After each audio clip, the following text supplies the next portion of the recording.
to the Just Justine Time Podcast with your host Justine and special guest Preston. How is your wonderful day going? I hope it's going good. No matter what, I hope you're getting through it. Today I am joined by one of my grandpa's friends, Preston. Say hi. Hello, everyone. Hello. How are you today? I'm doing okay. You're doing all right. That's Yeah. good.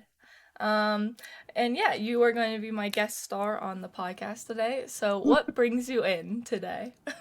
Well, I've been listening to your podcast for since you came out now, and there's a couple things I would like to talk about. It one would be addiction, and I struggled through addiction. I've been clean and sober for almost 10 years now. It's really good. And just I still struggle with things, but I don't go back to the drugs anymore. There's different ways to do things today compared when I was into drugs. Mm-hmm. Compare how people have it today. Yeah. So that's good. Well, may I ask what happened and what got you into your addiction? Kind of from the beginning, if you want to talk from the beginning to the end. Okay, well, when I was a kid, I got beat really bad by a person, and I always was bullied. And I was scared to grow up because there was a lot of alcohol in my family. And I know some people turn to alcohol and try to make things better. And I was a little bit scared. So when I got older, I knew alcohol wasn't a problem because I could see what alcohol did to a family. So I stayed away from alcohol. But I didn't know nothing about drugs. So I tried the drugs. So I started working on the rigs. And it just started from there. And over the years, I would say to myself, I don't have a problem. But it seems like I can't go a day without it, you know? So I'm working. And all of a sudden, I get into a real bad accident. What kind of accident? I rolled over. And I also got into an accident on the rig as well, 6 months apart. So my doctor, he put me on really, really heavy meds. And I didn't know, you trust your doctor. Right. And he's giving me all those meds. I'm saying to myself, are they addicting? Because I come from an addictive family, Oh, you'd be fine. So when I wouldn't be in pain, I still be taking this drug, Oxycontin. Opioids. Yeah. And I tried to get away from it. And it was so hard. I couldn't do it. So I was buying it off the street, doing it, going to work, doing it at work. And I was telling myself, it's okay, man. Like everybody's doing it. But I wasn't okay because I was spending thousands of dollars a month into drugs. And I had a good job, so I could afford it. You know what I mean? So to me, like, if you can afford your bad habit, it's not a problem. Right. It's like you're a functional addict kind of thing. Yeah, like I don't have to be on the street to get my drug of choice, So I was seeing in my eyes it was okay. Mm-hmm. But when I wanted to quit, and because I knew it wasn't okay anymore, I just couldn't quit. And what time did you, how long did you buy off the street to where you decided, maybe I should quit? When I got shot at, that's when I had time to get out of the back alley and get into a doctor. But when I went to the doctor at emergency, they look at you funny. They don't. They I don't know, can I say stereotype of person, but they really don't know how to fix an addict. No. So when you got prescribed these opioids by the doctor, when you were weaning off of them or coming close to your prescription ending, did the doctor suggest anything about like weaning you off of it, or did they just cut you cold turkey? Cut me cold turkey. See, that is not good because, as you know, the opioid epidemic is happening right now, and you are a prime example of why it is happening. I tried suicide twice. Really? Wow, that is. Well, I'm glad you're still here, for one. That's And I awesome. don't mind telling people that I'm an addict because uh, you always say when you go to NA, keep it to yourself. But to me, I'd rather tell someone because I might save a life today if Of I tell course. them, you know. Well, a But lot if I of. keep it inside and say, oh, you're just a piece of crap and you'll figure it out on your own. No. If you can help someone, help someone. Of course. I You mean, don't need a PhD to help someone. nope. Sometimes people just need a friend, right? Yeah, exactly. Yeah. All right. So when you wanted to quit, like when you had that mental like note to be like, I don't want to do drugs anymore. What did you try and do? And I understand that you struggled for many years to get off of it. But what finally made you be like, okay, no more? Like, did you cut cold turkey? Did you have to like wean off of it for a couple years? How did that go? I'll tell you what happened. It was people, places, and things. People, places, I and had things. to get around different people, do different things, and start a turn the page. Right. So did you get Everything I was doing wasn't helping. So I went to meetings. I got in with some good people. I got I got some sobriety under my belt, and then I started to see the picture. You know, and then I said, well, I don't need to go to meetings anymore. And that was like over 9 years ago. I haven't been inside of a NA or AA. wow. You know, it's all. How can I say it? It's all in my head, and I know how to fix it now, but I can't fix my problems. But I can certainly say to myself, well, I ain't going down that road anymore because I was down there. Right. Nothing good. So, and I just, when I feel like something's happening, I go for a walk. I color. I get my brain into a different mode. So I would go buy puzzles, put puzzles together, you know, go for a drive, something so I'm not in my head. I'm thinking about something else now, not to get high or so. I don't know if that makes any sense or not. It completely does. What you're describing is definitely different. Healthy coping mechanisms is what you're describing, which is really good. Essentially, people who struggle with addiction, whether that's alcohol, weed, heavy drugs, all that stuff, usually, yes, the only way that you can kind of wean yourself off of it is to distract yourself. Essentially, you take one addiction and replace it with another. I'm not saying that coloring and going for a drive is addicting, but No, you just replace those things. Like some people turn to like extreme exercise, some people turn to like food or cooking or hiking or driving or coloring. It's essentially, yeah, you're trying to replace, like, because with opioids it's a relaxant, right? You get like the correct. happy feeling, the chill feeling, usually, and your brain wants to find that same like stimulation. So with coloring or going for a drive, at least you're giving your brain some sort of stimulation that it doesn't need the drugs for, right? Exactly. Yeah. How long did it take you? So, actually, here's a genuine question. Do you sometimes think about doing it again or not anymore? Like that's out of your mind. I never think about it You anymore don't because think about it anymore. because it's uh, it put me through so much. It's just like watching a horror movie, Right. you know. And I don't want to put myself through it anymore. I don't want to put my family through it anymore. And the most important thing is you don't do it for your family. You don't quit for your family. You don't quit for your wife, girlfriend, boyfriend. You quit for yourself because if you don't quit for yourself, and if you just quit for family, it's going to be a failure. So I don't even think about it anymore because I love my family that much, and I love myself that much now. I wouldn't want to go down that road anymore. Of course. Too scary.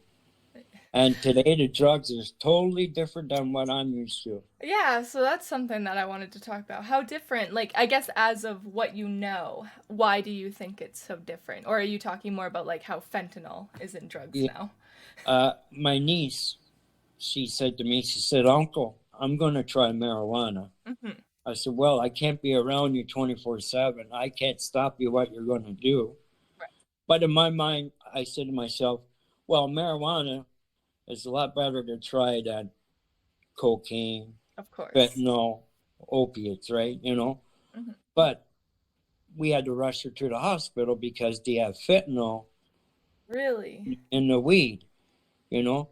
So here I am, I'm telling my niece, well, marijuana is better than bad drugs. You know what I mean? And I'm saying to myself, why did I even say that? But Yeah. I'm not used to hearing about fentanyl or whatever else in marijuana, you know? Exactly. And this was before I'm going to assume that weed was legal in Canada, so she Yeah. bought off the street. Yeah. No, definitely fentanyl has been becoming a huge problem. And it's really interesting because a lot of people have that mindset with marijuana and how like it's the good drug. It's like if you want to try a drug, try marijuana.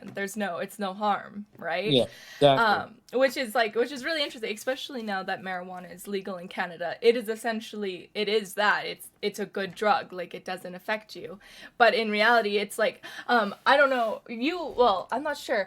Back in your sorry, I don't want to make you Yeah, feel no, old, no, but fine. back in your day, because you know how way back in the day that cigarettes and smoking were considered good for you.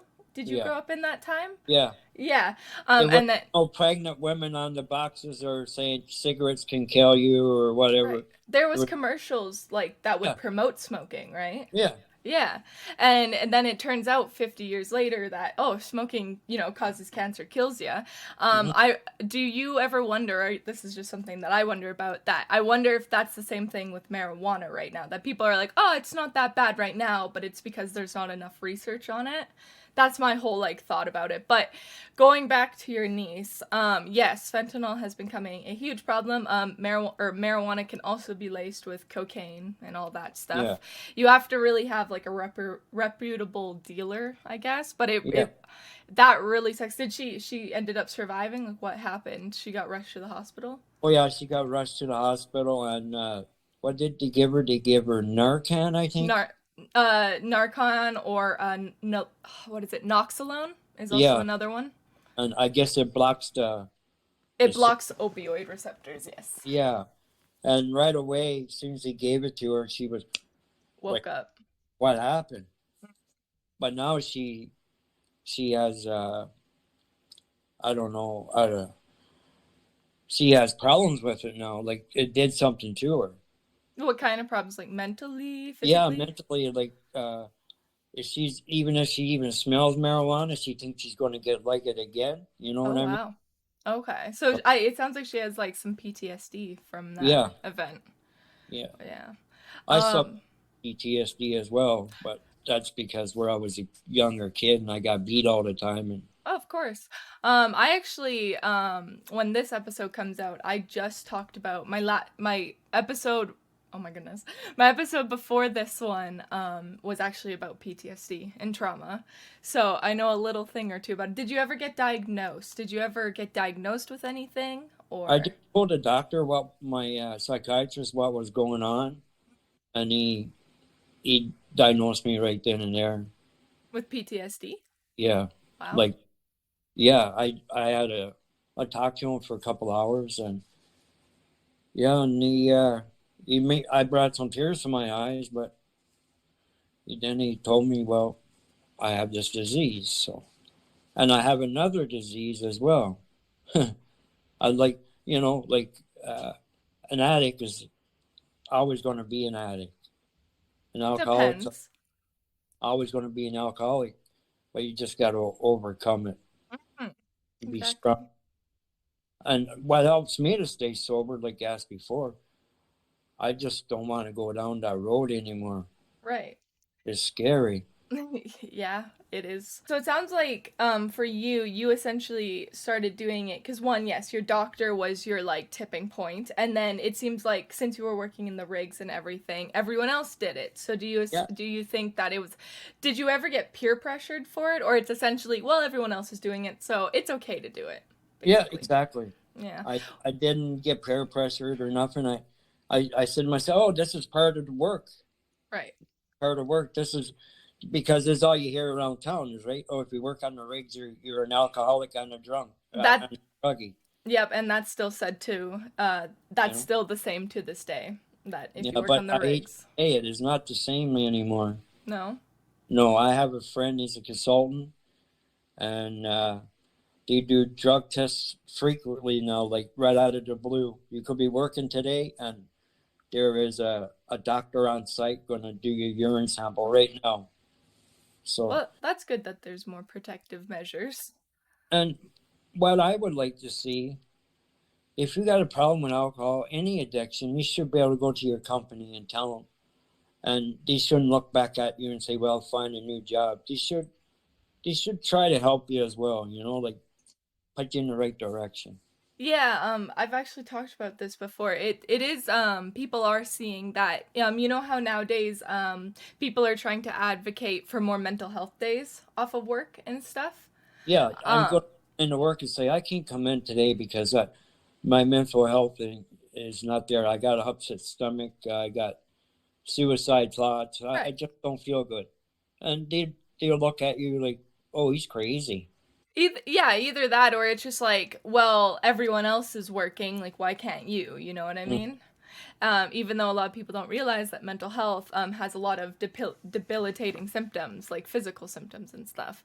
At one point, or at what point that when you were using these drugs, that it started becoming debilitating? Because you said that you were functional for a while, and then it started affecting your friends and families. What happened that affected that? Like, what started to happen? Did you like start not showing up, etc.? Like, you know what I mean? I always showed up and I always thought I'd done a good job. But when I almost killed someone because I was high, and I said, would I do that if I was sober? Fuck no. No.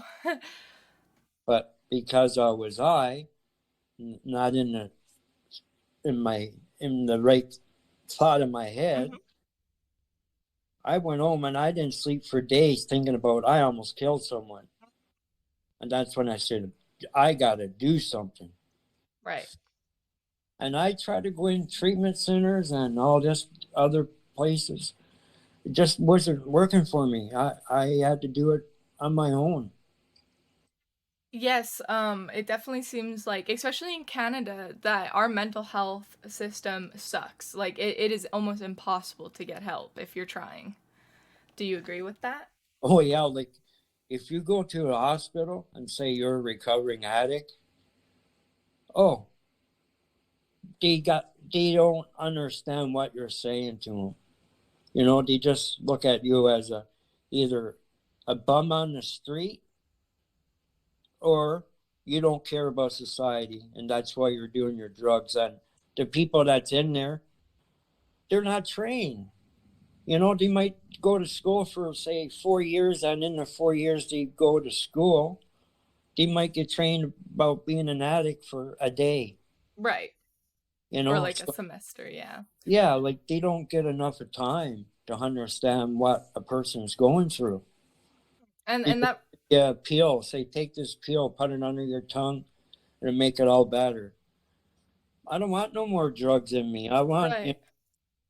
Don't give me drugs. I want someone to talk to. That's why when I did, I went people, places, and things, get new people, get a new place, and do different things. And that's what, Exactly. What? and Sorry. that's what helped me. People, places, and things. Right. No, And and go on. I'm sorry. and meetings and just getting around good people. That people that understand you, and that's not going to look down on you and say, "Oh, he's just another waste of skin. Let him go."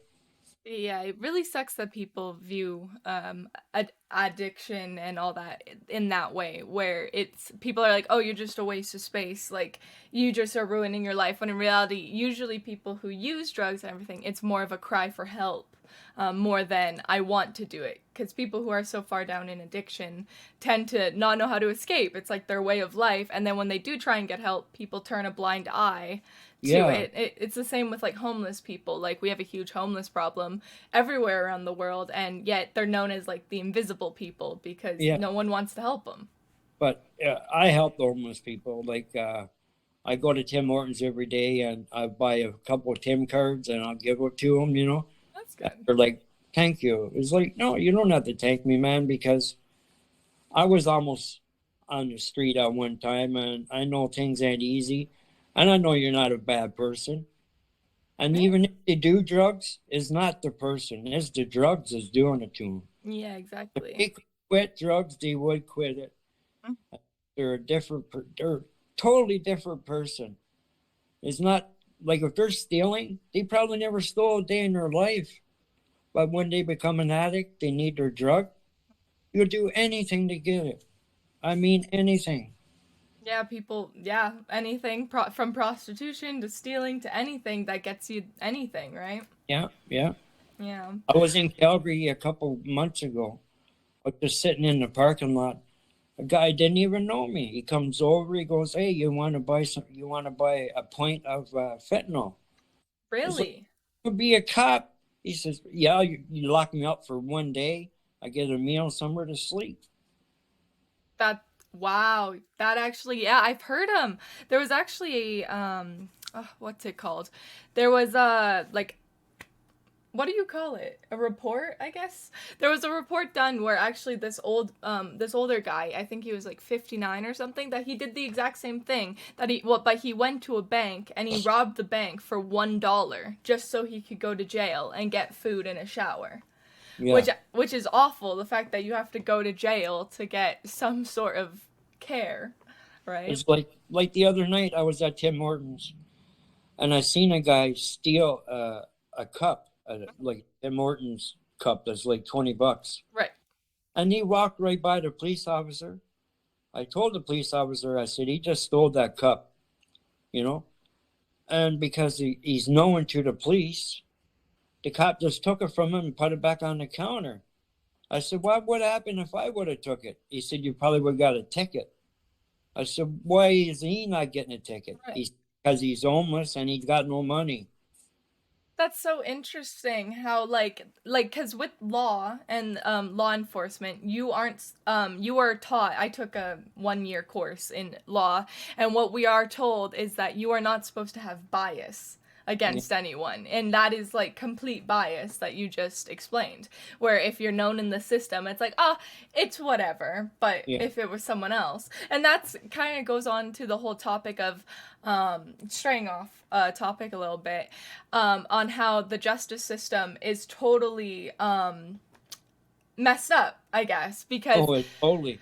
well, I'm not going to bring in any names, but there is a situation going on with someone I know that, so a couple years ago, this person's girlfriend actually got murdered, at a mall by their, how would I explain this? So she got stabbed, I think it was around 27, 29 times by because she rejected a guy. So she was dating someone at the time, and then someone asked her out, and she said no, and so that guy pursued her and stabbed her at that supermarket because she denied him. And so he ended up getting a life sentence, after, I think it was a year after the whole incident, he got a life sentence. And if you know anything, in Canada, a life sentence is only 25 years. I think you can have multiple, but usually life sentence is 25 years. After 25 years, you have a chance for a retrial, right? Well, it turns out that just a couple days ago, I heard about it, that the guy, since he was on good behavior in the jail, that they're going for a retrial, and he might be able to walk free pretty That's soon. crazy. It is absolutely disgusting, I think. When you stab someone 27 times, you're not just doing it by accident. No, like, that's not even manslaughter. That That's is overkill. like, You it know, is, yeah. like I watch a lot of CSI documentaries, and Right. they say if you're going to kill someone, kill them. And if there's like 27 stab wounds and or 20 bullet holes in you, there only need to be one Mhm. to do the job. Course. You But know, it really sucks how, or even going into other cases where this is more touchy. There's a new law in Canada that actually got passed by the Supreme Court, and this essentially I forget what the bill was called, but it is essentially that if you are drunk and intoxicated or high on drugs and you go out and sexually assault, let's say a woman or a man, right, and like rape them, because you were under the influence, you won't get charged for it. Because you weren't in the right state of mind to make a proper decision. Pedophiles are going to say, "Well, I was drunk." Yeah, and that's exactly what's doing. going on. Yep. And even so, I'm not sure if this is just Canada, but if that like rape or sexual assault results in a baby, the person of the rape can what is it? They can basically take the baby away since it is theirs, and that they can also demand child support. That's crazy. It's disgusting. Like for me, I don't like that. The fact that now it's okay to go get drunk and do sexual assault. I can sexual assault this lady. I'm not in my right mind. I'm not going to get charged for it. I'm going to make a kid, and hey, oh well. Yeah, like let the government rear it up. Oh, exactly, and the government. Oh, taxpayers, exactly. So. No, no, sorry. It's not. It's pretty tough, and especially going on with certain cases of before with like sexual assault and stuff. There was a case, I think his name was Toby something. He ended up sexually assaulting a girl in a back alley, and he was caught by two other people who were at the bar, and those two people apparently got diagnosed with PTSD with how traumatic it was. Anyways, it turned out that this guy was in high school on a swim team, essentially. And so during court, he basically tried to plead that, hey, I'm on this swim team. Don't give me that much of a punishment because I have a career ahead of me, essentially. He only ended up getting 6 months in prison and got released, I think, after 2 months so that he could go back to go swimming, even though what he did was a crime. Yeah. And it goes back to like me, where I said to the police officer, so if I would have stolen that container, I would have got charged. Right. Because this guy is homeless and he's got no money. You just ask for the merchandise back and it's all good. Right. And I know a homeless guy in Minnesota. He's got 21 trespass charges. Wow. Okay? And they keep giving him trespassing charges. And they know he's got no money. And so they know he's going to come in, surrender, and come in when it gets cold. So why even give them a ticket? They have no money. I mean, exactly. Like, if you're going to give them a ticket, like, you should at least hold up that end of the bargain, right? Where you should, like, that's so weird. Because if we, or like if I were to get trespassing tickets, this is like I get 6 of them, that will start leading up. And then, like how if you don't pay your fine within 60 days, it like doubles or something. And then a warrant goes out. So like, why am I not allowed to trespass 21 times? You know what I mean? Yeah, exactly. That's so interesting how there's so much bias in the world today. And especially going back to homeless people and people with addiction, it's like, they're seen as like, it's fine. Like, they're their own problem. You know what I mean? The guy said to me, he said, he's just a black hole. So. Right. That's crazy. I really wish, what do you think, let's say the world or people could do to, like, if you could control, like, the police force or anything right now, what would you want to change if you could? Just listen to them. Listen to the people. Mm-hmm. Go out and spend a couple days with them and see what they have to go through to make it day by day. Of course.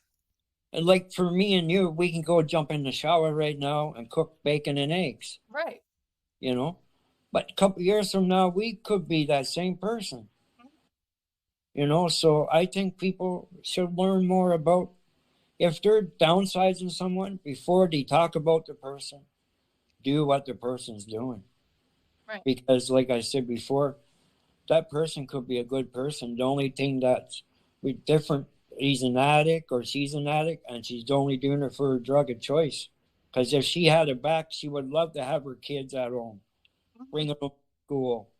But once they got a hold of you and you're hanging around with the wrong people, you don't see it as a problem because everybody's doing it. Exactly. And that's why parents are always so scared of their children getting into the wrong crowd early, right? Mm-hmm. But no, that makes a lot of sense because it seems like that people, it's like from what I've been hearing in my life, it doesn't seem like people want to do drugs. It's like drugs come into their life, and then the whole thing of like, oh, you can only do it once, or like, don't do it once kind of thing. And Yeah. then, but it seems that people either do it because it's socially acceptable in your crowd, or that your life, like if you're homeless, like you will turn to drugs because that's the only sense of happiness that you get the feeling of, right? Yeah, exactly. Mm-hmm. And I watched a documentary on Easton Street in Vancouver, Okay. Oh, yes. and this is a new documentary. Actually, it's only like 2 months old, It just came out. and they're giving that addicts now pure heroin because the fentanyl is so bad there. People are dying. They got a site set up that you go in twice a day, and the government pays for the heroin, straight heroin, and it's all good. And And there's you some, get off the street. yeah, no, I've heard about that. I know in Vancouver, there used to be, or I think this is everywhere around the world, where if you are homeless, I think everywhere you have access to clean needles, and that's just to stop the AIDS epidemic. Like where, since if you're a heavy drug user on the street, the government will provide you with clean needles. But yes, I heard about that documentary because fentanyl is getting so bad here. But that's so interesting. It's like if the government is so like law enforcement on like if you are caught with heroin or drugs, like me, like if I go outside and I have like a gram of heroin on me, I am going to jail for Oh yeah, years. But if I'm homeless and I'm doing heroin, oh, I can go get some for free. So exactly. I don't understand that dynamic where it's like, so why are we, or I guess us, because we are taxpayers, why are we paying for the drugs that you arrest us for? You know Yeah, what I mean?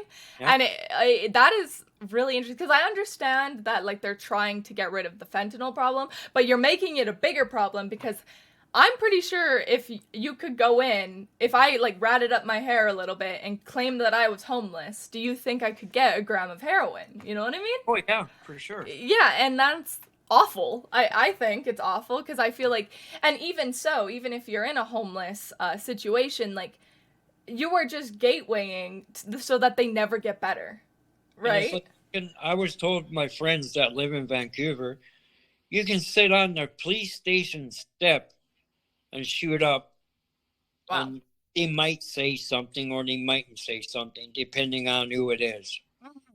But see, and that goes to the situation of you're just a problem. They just don't want you to be the problem, so they're gonna just shoo you away so that they don't look bad.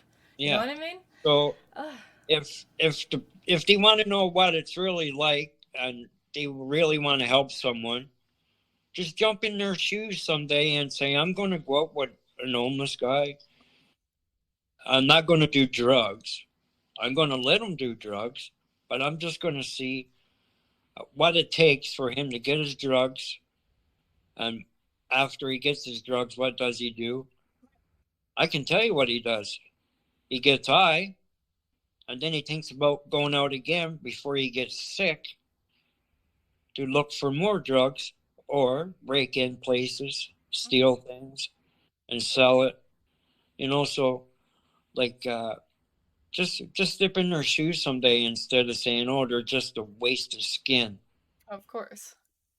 It's it's not right. It's not right, and it's so interesting because like I always have the take of if you're going to use our taxpayer money to get drugs for these people, why don't you use that money to support housing, to put Yeah, fund housing? But like, and I think that's where like greed comes in with the government, where it's like I don't know your thoughts about this, and this is a touchy topic anywhere. It's controversial, but essentially where I stand or my opinion is I think there is a cure for cancer. 100% there's a cure. oh The yeah, o- You think so too? Yeah, I And had a that passed away. He was 35 years old with cancer. And he gave him a needle that was $17,000 and was supposed to buy him some time. It didn't, wow. no time, zero time, you know. And right now, when people say to me, "Would you like to donate to cancer?" I say, "No, they have enough of money. How much more money do they need? We gave them Billions. billions of dollars. Hmm. I think uh, is a cash cow." Or It is. And like don't get me wrong, I understand that there's probably some research going into it, but at the same time it's like if you are getting like $5 billion a year from let's say the Terry Fox runs everything and just from normal support, it's like how is that amount of money not going to, or how is there no cure, or even if so, why don't we take that money for cancer and put it to somewhere else? Like billions of dollars is a lot of money, and my whole concept of society is that money is just printed. It's just a piece of paper. it is. It's a societal concept, right? So for me, it's like if the government is in debt, because I know America is like something trillion in debt or something like that, but like how can you be in debt if you are funding drugs for people? Like I don't understand why we don't use this billions of dollars to just open up other things. You know what I Yeah. mean? Open up like Minnesot's got one remand, like one place to go get clean here, and they only got 9 beds. There's Right. more than people in the city that's got addiction problems. Oh, they're going to put you in Fifth North. Well, you're not. You probably don't need to be in Fifth North, but that's where they put you, and then they say, "Well, I'm in Fifth North. I must be crazy." You know. So Yeah. been somewhere else besides cancer or making people more awareness on things.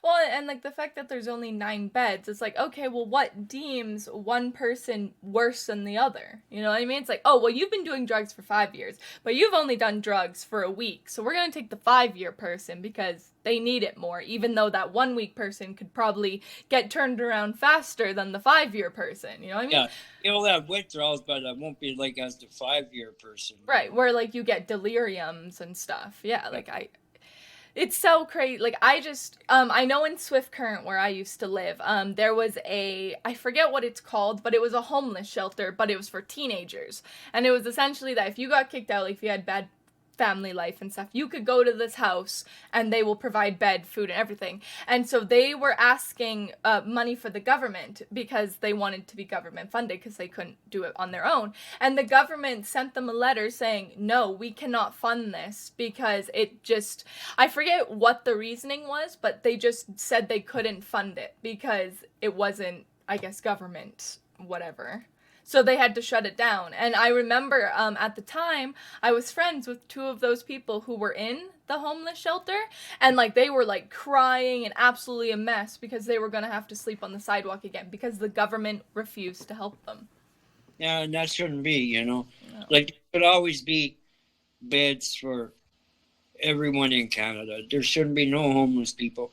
And if you want homeless, okay, that's a different story. If you want to be homeless, don't be at a superstore with a sign up saying, I need money for food. I need money to get home. Because you choose to be homeless, leave us alone then. Right. But you know what I'm getting at? Yes, Like, I do. Like if that's your choice if you want to be homeless today. Right. And if it's your choice, well, leave us alone. Don't bug us for money if you want to be left alone. Right. And see, and I think that's the issue. It's because, like, playing devil's advocate, it's essentially people don't know if if you are homeless by your choice, like, whether that's, like you're doing drugs and then, you got kicked out of your home and you're homeless now, or are you homeless because you're an ex-military veteran and you, like, because if you haven't heard, military veterans are the most homeless people in the world because after the military does not help you actually. Yeah. Yeah. And so, what? Done. They just kick you out, done, Yeah. and you got all this stuff in your head, and you don't deal with it. That's why they turn to drugs. just for 5 minutes of getting away, getting out of their head, you know. Exactly. And it really sucks that people do that. But at the same time, again, playing devil's advocate, and I don't even like this way of thinking, where maybe if the government did provide all of this funding, then it might make the problem worse. Do you get where I'm coming from? I'm not saying it would make it worse, but I feel like that's what they're trying to defend, where it's like, oh, well, if we open up all these homes and for homeless people, then people are just going to take advantage of that. Which, yes, some people will take advantage of it, but at the same time, you're helping millions more. You know what I mean? What you gotta do is just say to them and make it stick to them. Is like, this is one, you don't get 3 strikes. There's only 1 strike. Right. That's it. You're done. Mm-hmm. Because they give people so many after another. Okay, this is enough. You know, like 27 trespasses. How many more do we have to give you? We know you got no money. We know you're not going to pay it. So we give you one shot only. We put you in this house. We'll buy your food for you. We'll buy diapers for you. Mm-hmm. But if you take in strangers and this place becomes what it's not supposed to be, you're out. Yeah. Well, exactly. And that's the thing. And even so, like, with these houses, if they are going to give free heroin to people in Vancouver, do the thing with the houses. And it's like, all right, we'll give you clean drugs, but you got to make sure you're doing a step action plan to wean off of it. Because if they have the right to give you heroin, I think they should have the right to also withdraw you properly. Because with the emergency doctor that you were talking to, how they just like, oh, you're in addiction, like, get out of here. Like, doctors are trained, and especially with the opioid epidemic, once you're on opioids, you're supposed to get weaned off of them. Like, you're supposed to. So I have a friend on my stream who broke his, I forget if it was his elbow or his knee, and it was his knee, and he got prescribed opioids for 5 days. I think it was oxycodone. And I remember him coming onto stream and him being like, yeah, they just cut me off. Or he had the option to go back and ask for 5 more. So, yeah. But there was no, like, even though in psychology, like when I learned about drugs and everything, you are supposed to do a proper withdrawal process. So if you are on oxycodone for 5 days, you're supposed to be withdrawn. So if you're on, I don't know the milligrams, so I'm going to just eyeball it. Like, if you're put on, let's say 100 milligrams of oxycodone, let's just say, then the next week you're supposed to get prescribed 50, and then 20, and then 10, and then you wean off. Because if you cut cold turkey, that's just going to make people buy off the street, right? Yeah. But yet, exactly. And I don't understand why doctors won't do that. Whether it's, when you got prescribed oxycodone, did you have to pay for it, or you got it for free when you got prescribed by the doctor? I got it for free by the doctor. Exactly. So if you can get it for free, why don't they just wean you off correctly? If you would have got weaned off correctly, I don't think you would have ever had the struggle with the problem, unless, the rig people made you do it. You know what I mean? Back in the day, you could double doctor. And today you can't do that because the technology is there. But when I was doing my drug of choice, I would probably see 6 doctors in a week. I would in Minnesota, Brooks, Lethbridge, Tabor. Right. I would drive all over, just to get the doctor. And I always would bring my X-ray with me to show them that my back was broke and my crushed, and I'm showing them all this medical. And I'm not in no pain. It's just my addiction. And when I would see that doctor pull out that triplicate prescription, oh, the drive was worth it, because I knew I was getting, but would pay out of my own pocket because I didn't want to get caught sometimes, because, but to say my drug coverage, oh, we already gave you 100 tablets a day 4 days ago. Mm-hmm. So that they're not going to cover it again. So I would just tell them, no, don't put it through my insurance. I would just pay it. The people at the drugstore should realize, well, he was just in there. Yeah, and they don't bat an eye. Like, they just give it to you, Yeah. Yeah, and yeah, like and I know nowadays there's more of a it's interesting because when it comes to opioids, it's like opioids is given out like candy. Like I could probably walk in and be like my back hurts and they would give me something. But when it comes to mental health, I did a whole podcast on this where so for me, I don't know if you know much about me, but you said you attempted twice. I have also attempted twice. Crazy. Um but so when I finally was trying to get better, it turned out that I most likely have ADHD. That's what the psychologist said, and he said that if it becomes more debilitating, to go to a doctor and get prescribed Vyvanse or Adderall because that's what helps. I ended up going to 3 different doctors, and 2 of them said no because you're just going to sell them or use them as a study drug. Because I was at university at the time, and if you know anything about Vyvanse or Adderall, um, Yeah, it's yeah, it's you used at what's clean, that? if you want to clean your house, Yep. Do Adderall, exactly. And it's the same with studying. If you want to study for 12 hours for a big test, your take an head, Adderall. your head is in the book. You're just, Yep. oh, and 3 days gone by now. Yeah, exactly. And it's like I haven't even got up from the book, you know what I mean? But it ended up being that yeah, they assumed that I wanted to do it as a study drug and that I wasn't like that I didn't actually have a problem. You didn't And that need, you didn't need it. You're just saying that you just wanted to study. yeah, exactly. It's like I actually needed it because, you know, my brain is all messed up. And then the last doctor that I went to openly denied me and basically was like, well, you need a psychologist backing to say that you have ADHD. And so I said, well, when I was in the psych ward for the week that I was there, the psychologist did half diagnosed me with ADHD. He said that it'd become prevalent. He basically said that I'd have late onset ADHD, which essentially means you catch it when you're 20 or older. Catch it like a cold, not like that, Yeah, but you get what I mean. yeah. And so he didn't believe me, and so I said, well, go phone that hospital but this was 2 years ago, right? And so I was like, well, go phone that hospital and blah, blah, blah. Well, it turns out they don't have a record of it. For some reason, they don't have a record. And so he was like, I can't prescribe you this until you get help by a psychologist. And I was like, okay, fine. So he gives me the numbers to access mental health, and I call them and all that. Turns out I have to pay $150 an hour per session in order to maybe get diagnosed with something, and then you'll get a prescription.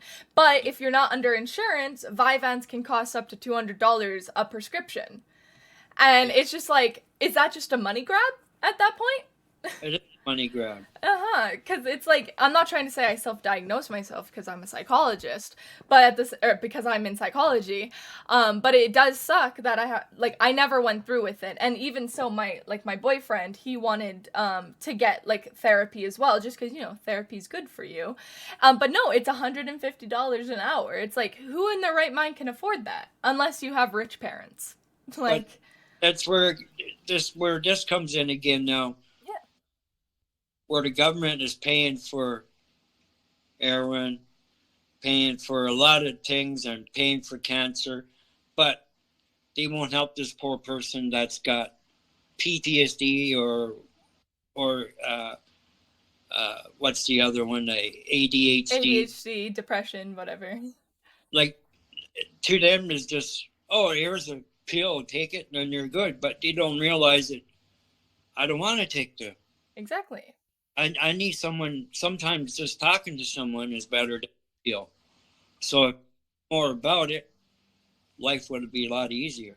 Exactly. And I do know that if you're a teenager, like if you're 18 and under, you get therapy for free because you're covered under the young whatever it's called. But as soon as you turn an adult, you have to pay. Even though mental health is backed by the government, unless you're a private practice. If you're a private practice, that's your own funds. But if you're backed by the government, it's free. Yet they still make us pay because oh, you don't have insurance. Like so. No, you don't have that disease no more. That disease Right. has got. Exactly. And go on. I still have the disease. I'm 18 now. I turned 19. I'm not going to get covered because I'm too old now. But Yeah. Disease, it didn't leave me. Right. It's like, well, I still need help. Why Yeah. are you charging me now? Before free. Now it's they got the wrong people in the wrong places. Mhm. No, and I definitely agree with that, especially when it comes to like we should be able to get help. And especially I know some people go under the terms of if you have depression, anxiety, PTSD, there is some people out there who don't want to get medicated because medication just numbs you to some people, regardless of how you think. Like Um my what neighbor, mhm. just across the hallway from me, he's schizophrenic. Okay. He doesn't take his meds. And throughout the night, he's yelling and screaming, beating up. And why don't, like, why do they stop taking their meds? They know they're going to Yeah, go so up. I do know why they stopped taking their meds. So the difference between anxiety and depression to schizophrenia is so that's a psychotic disorder, while depression PTSD is a mental disorder. So mental disorder means that it's like your normal chemicals, which is like dopamine, serotonin. Those are happy chemicals. They basically get all jumbled. With PTSD, you have triggers where it will bring on extreme anxiety, which is just again more chemicals. When it comes to schizophrenia, it's a psychotic disorder where it affects not just those chemicals, but certain parts of your brain. So I'm pretty sure your amygdala, you're probably just like, whoa, big words. Amygdala is your emotion center of your brain. And when you have schizophrenia, that emotion center it's kind of like disconnected. So the thoughts and voices they hear in their head is essentially, like your self-talk in your brain, like where you think of like, oh, I'm gonna do this today in your brain, they can't decipher what their own thoughts are, and that's what makes them hear things and stuff. And the whole reason why schizophrenic people don't like taking their meds is because once the meds start working, that self-talk will start coming in to try and fight them to get off of the medication so that demon or that thing that is talking to them will stay there. And so they don't take it because that their brain is literally being like, no, you're getting rid of me, so I stop, basically. And your brain is a very powerful vessel, right? Or vessel. Your But brain is a powerful thing. and that's what I didn't know. Yeah. Now, Yeah, and like I'm not trying to be like, yes, people with schizophrenia, you need to take your meds or that will happen. You'll scream and like, kind of disturb other people. But at the same time, it's like it's a very hard disorder to have because with schizophrenia, there's different stems of schizophrenia. Like it could be as minor as, oh, I hear music once in a while, to as where I'm full on screaming at a wall because I think something is there. oh yeah, like you can hear him at 2 o'clock in the morning. Mm-hmm. Sometimes just cursing and swearing. He told me yesterday we were doing laundry and we crossed paths. He said he's bought probably 6 TVs in the last 9 months Why? because Why he's six? playing games Mm-hmm. and lose the game, and his mind just goes on him and he just destroys everything. Wow. See, and that's something like where he like if he is medicated, he needs to make sure that he is getting medicated. And that's where with schizophrenia, I don't know if he has anyone else to help him, but usually people with schizophrenia need someone. What's that? He lives by himself. And that is like probably the biggest thing. Does he get help? Like, does he go to therapy or is he just prescribed medication? Exactly. So he's just prescribed it. So therefore, he'll never get better because you can give it's the same thing with drugs. You can give someone drugs. It's their choice to take it or not, right? I even said to him, I said, if you feel like that, I said, just come knock on my door, man. Come in, I smoke and talk about things. Yep. You don't want to see me when I'm like that. But see, and that's where I think people need to see it because that's where the whole stigma comes around with schizophrenia. I don't know. What do you mean? Like, they don't want no one to see them the way they are, so they won't go out, Yeah. stay home, and they shower, they won't eat because they're in this, I don't know. The world, their own world. Yeah, and it's not fair. No, it's not. And it really sucks because, like, your brain tries to shut down. Like, you like isolating yourself. That's just something that's, like, really normal. And it really does suck because the stigma of schizophrenia is the whole, like, yeah, like, but that's what you hear. At 2 a.m., you hear the screaming, the banging, the destroying. When in reality, it's like there's a bigger problem. You know what I mean? But yet people, like, the guy who has schizophrenia, he's not going to come to you and get help because he's going to think that you think he's weird, you know what I mean? And then it just creates this whole spiral of not getting better. Arrested a couple of weeks ago Mm-hmm. because being loud. They arrested him. Really? Yeah, See, and because that's awful. yelling is complaining that he's too loud, and they've been there so many times now as being a problem, but he hasn't told him he's got a problem. Right. So you got to tell someone, you know. Well, and that's the whole thing. Like the stigma of it's like, oh, if you're schizophrenic, you're gonna get arrested because that's the going back to the whole invisible people. If you're a disturbance, it's like they want to just get rid of the problem instead of helping you. So we're Yeah, just going to arrest you and throw you in jail, or throw you in a jail for a day, and then oh, you better, like a little slap on the wrist. You better be better, and then you're allowed back. But instead you should actually be getting admitted to a psych ward, because with schizophrenia, like a psych ward is your best bet, because you need to be in a controlled area so that you can figure out what's really going on. You know what I yeah, mean? And but yeah, you're kind of just trapped in your own house. yeah. That's Yeah. true. That sucks. Because I was going to ask you the question of what was mental health like back in the day versus now. And, it's funny because there is a lot of people, and on social media, it's like, oh, we're doing so much for mental health. Like, we're taking a stand on, like, getting, like, mental health days and everything. But it seems like it's still a huge problem as it was back in the day. It's just covered up more. It's worse. Yeah?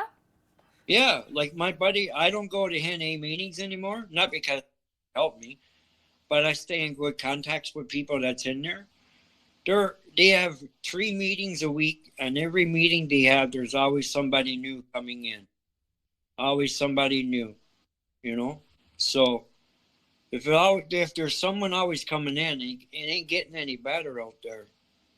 No, and going back to like with schizophrenia and that, it's so interesting how you can't get help if you're schizophrenic or depressed, PTSD. But oh, if I start getting an alcohol addiction, then I can go to AA, Alcohol Anonymous, for free.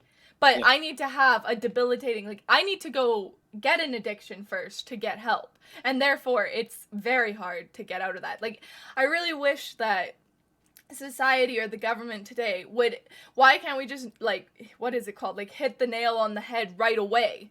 Like it's exactly. like if I go in on my own accord and being like, I have a problem, All, and they help me.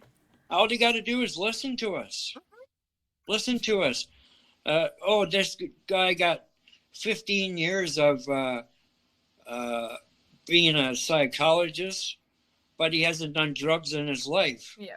So I have nothing wrong with psychology and all this, but if you want to treat someone, I don't know if this is wrong for me to say or not, You'd say it's all right. but uh, if you want to help an alcoholic, you should be one yourself. If you want to help an addict, you should be one yourself, because just reading the book sometimes ain't going to cut it. You know, Exactly. you got to know what people are going through in order to say, I know how you feel. Or you got a person that's been in school all their life and say, I know how you feel. He doesn't know how I feel. You haven't been in the dark alley at 3 o'clock in the morning getting shot at, or Yeah. stabbed, or getting people stealing your money, you know? Mm-hmm. So people people should go out and hang out with them. If they look at them that way, Mm-hmm. I'm going to go out tonight. I'm going to hang around with this guy, and I'm going to see what he does, how he lives, how he brushes his teeth, right down to a shower to get his drug of choice. Mm-hmm. And by that night he's out, that guy is going to be so tired he can't wait to get home and get in his bed. Right. And this guy does this every day. Yep. No, and I completely agree. And it's funny because like I'm in psychology to like try and be that. And that's so funny because it seems like nowadays, like me, like I wanted to become a psychologist because like that exact reason. I struggled with mental health. I struggled with my own attempts that I wanted to help other people, right? Oh, where to go? But what, sorry? You got a road to go on. Yeah. You're not just going to say, "Oh, I in my studies, this was told to me by my teacher. In my studies, this is what we have to do." Yeah. No, you know exactly what to do because you've been down that road. Yeah, but the only issue with that is that, so since I did struggle with mental health, like I struggled with mental health my first and second year of university. That's where it was really bad. That my grades took a toll, right? Like I wasn't a straight A student. But when it comes to psychology, you need to have a 96% or above GPA. And since I was struggling with mental health, I didn't have that GPA, and so therefore I can never become a clinical psychologist because I don't have the smarts for it. And that's why I agree with you to an extent, because just because you're super smart and know it by the book doesn't mean you know how to treat a person properly. And right? like you, in one of your podcasts one time, you had to go to school for so many years just to be a psychiatrist. And when you diagnose someone, you better be 100% that you're diagnosing the person the right diagnose, because you don't want to start giving somebody that doesn't even have the disease and you're treating them for a disease. Yep. So, and some people, I think they gotta, in order to help people, get in their shoes someday. Oh yeah. Justin Trudeau, if you watch this podcast, maybe I don't, but go on. You should get in their shoes and see what it really takes to be living from a paycheck to paycheck, or living on the street, and see how good you like it. Well, exactly. And going on with that, like my friend right now, like going on paycheck to paycheck, it is impossible to live nowadays. So we live in Calgary, right? Me and my friend. And my friend had to work 2 jobs in order to afford her apartment. And even with those 2 jobs, she still could not afford anything. It's awful, like, especially, well, even for me, like, I live with my boyfriend, and if we lived separately, like, if I lived on my own, I would not be able to afford a place to live. So it seems like the homeless, well, the housing, what's it called? The housing economic, or, oh my gosh. Yep.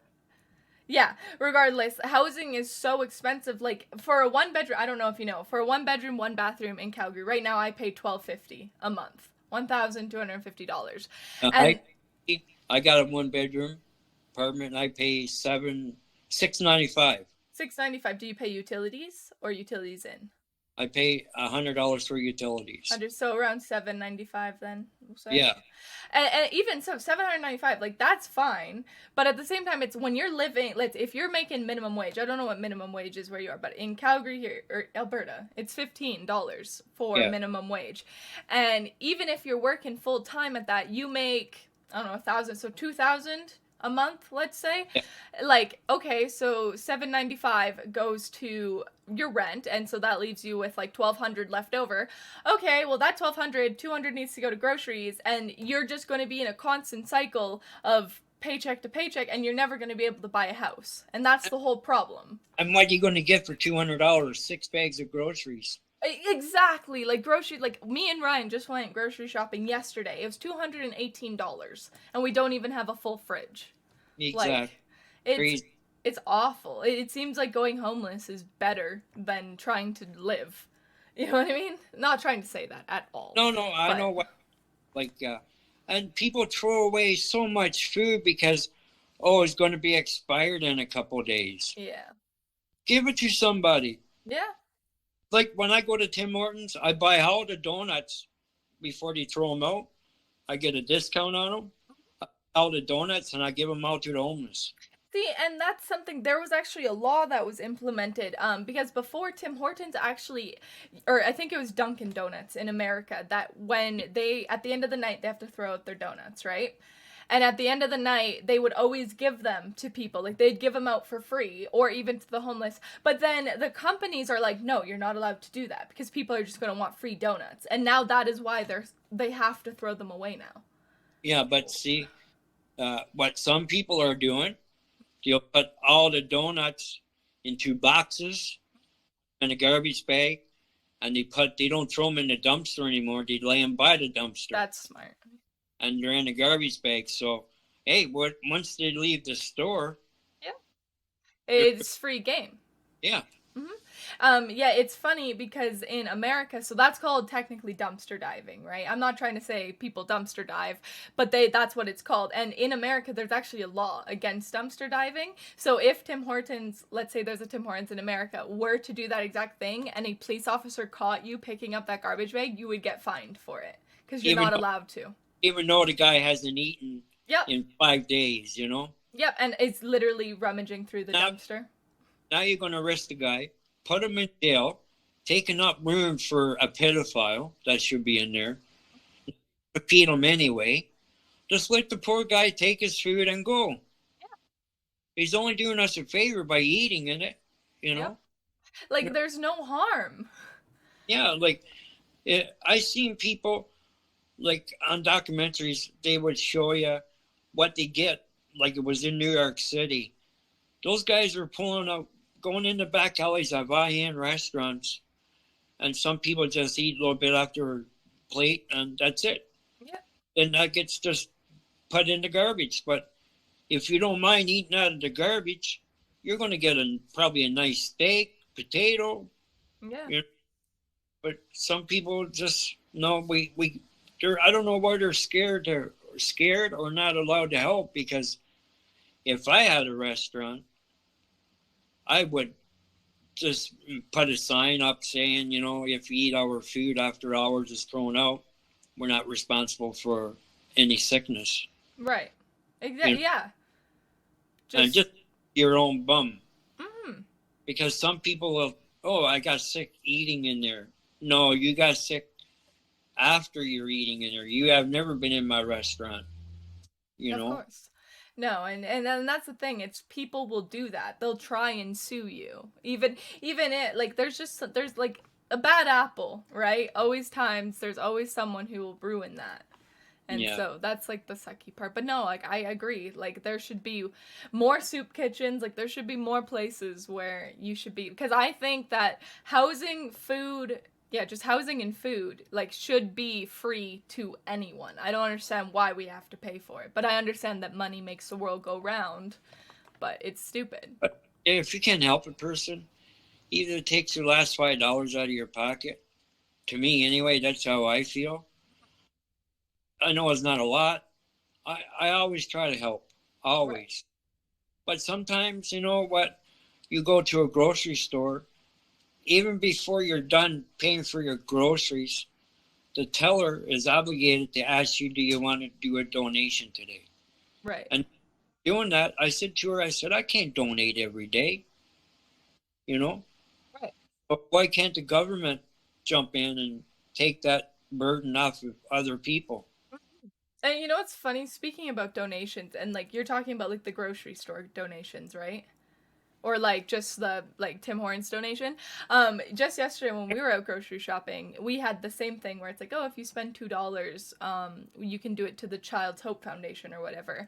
And you know, I'm always 50-50 on that because with big organizations like that, they tend to take 60 to 80% of the profits. Like, do you know the profit UNICEF? Or no? UNICEF? Yeah. UNICEF, they take 80% of the profits. So if you were to donate $100, only $20 goes to the people in Africa who need help. The $80 goes to the company. What's this other thing you set up to help people? GoFundMe page. GoFundMe, yeah. They take so much, you know, like, yep. Oh, we give everything to the customer. No, you don't. No. It's like, I understand you need money to like run as an organization, but if you're trying to help people in need, why are you taking anything? Or if anything, you should only be taking 5% or 10%, like very little. You know what I mean? But they're taking more than 50%, and it's awful. Yeah, and it off the top, and what's left over, that's what you get. Yeah, and like, no, that's not what organizations should be doing. You should be doing it out of the kindness of your heart, not to do a money grab. When I was married, we adopted 2 kids in Africa. Mm-hmm. We would send them a good amount of money.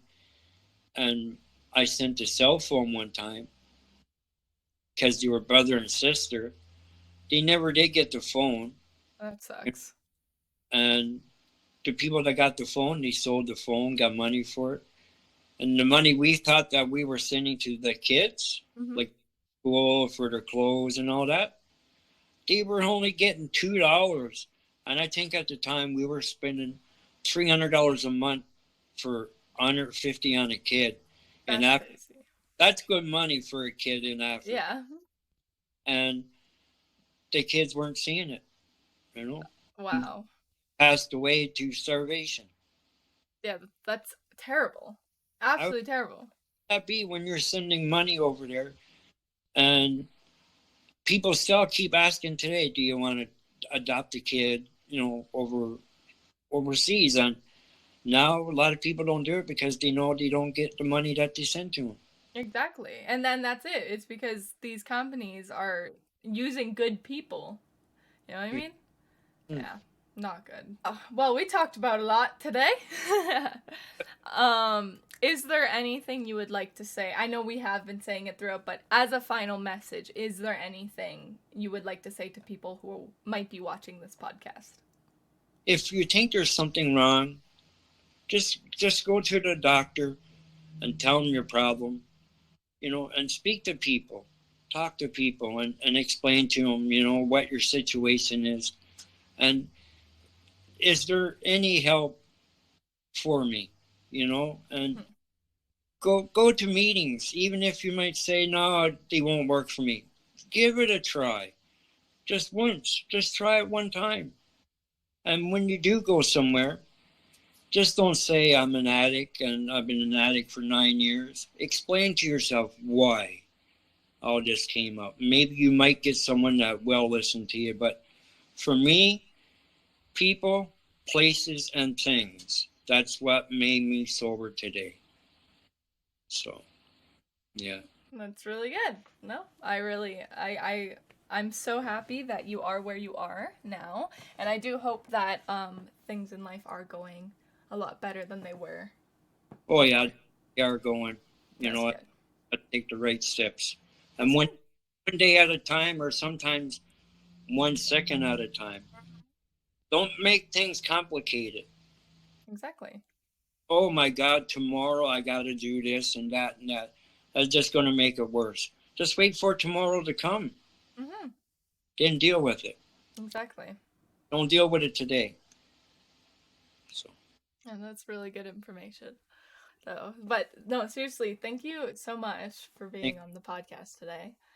I really hope that both of us can help, even if it's one person. I hope we can help someone. all, What's that? all that matters. All that matters, exactly. But with that being said, I am going to do my outro. With that being said, guys, if you did like this podcast, feel free to rate it 5 stars, like, comment, subscribe wherever you are watching. I really, guys, hope you enjoyed Preston today. Also, if you haven't noticed in the background, there is Christmas stuff still up. I am a person who likes to keep their Christmas decorations up until February. I'm kind of a Christmas lover. But with that being said, I do hope you guys enjoyed it, and I will see you guys on the next episode of the Just Justine Time Podcast. And thank you for coming. And again, thank you so much, Preston, for coming.